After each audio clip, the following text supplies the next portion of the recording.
Welcome to Cracking the Code with Walker. Learn to spot and prevent emissions control issues.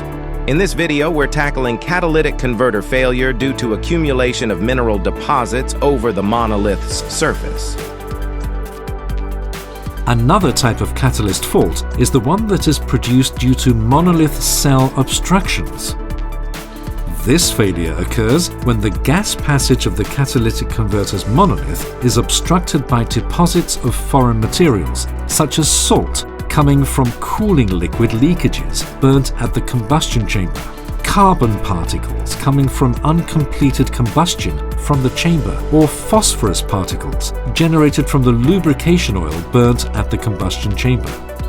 These kinds of problems significantly increase the back pressure level of the system, causing serious power output problems, increase of fuel consumption, melting of the catalytic converter monolith, and reduction of lifespan of other system emission control systems, such as DPFs and SCR catalysts.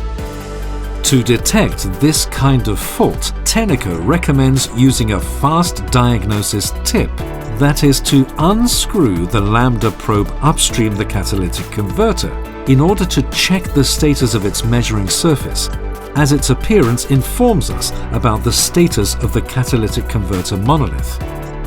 I hope you have enjoyed this video and that it has helped you to have a better understanding of the possible claims related to those important products.